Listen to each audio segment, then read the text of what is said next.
এ নিয়ে আরো খবর জানাতে নরসিংদী থেকে সরাসরি যুক্ত হচ্ছেন সহকর্মী হৃদয় খান। হৃদয়, আসামিদের কি আদালতে আনা হয়েছে? রিমান্ড শুনানি কখন শুরু হবে?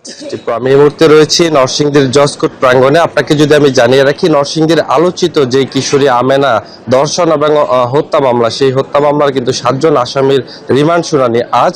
ঠিক কিছুক্ষণ পরে আমরা যেমনটি জানতে পেরেছি 11:30 থেকে 12টার মধ্যে কিন্তু এই 7 জন যে আসামি রয়েছে তাদেরকে জুডিশিয়াল ম্যাজিস্ট্রেট আদালতে উঠানো হবে। এবং এখানে কিন্তু পুলিশ আমাদেরকে যেমনটি জানিয়েছেন যে তাদেরকে 10 দিনের রিমান্ড আবেদন কিন্তু তারা চেয়েছেন এবং সেটির কিন্তু শুনানি আজ হবে।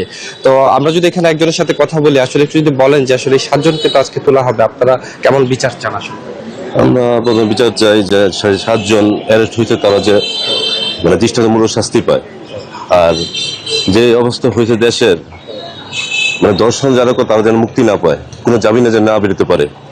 একবারে বিচার বই তো সম্পূর্ণ শেষ হওয়া পর্যন্ত যে তারা না বেরোতে পারে জেলখানা থেকে, একবার বিচার শেষ হওয়া পর্যন্ত করতে পারে।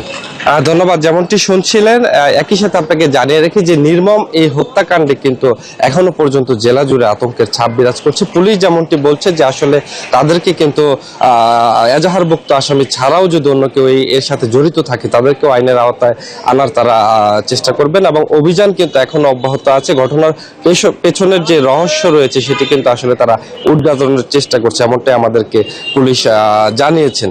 সবকিছু মিলিয়ে কিন্তু নরসিংদীর আদালত প্রাঙ্গণ থেকে এই ছিল আমার কাছে সর্বশেষ। ফিরে যাব স্টুডিওতে। হৃদয়, ধন্যবাদ আপনাকে।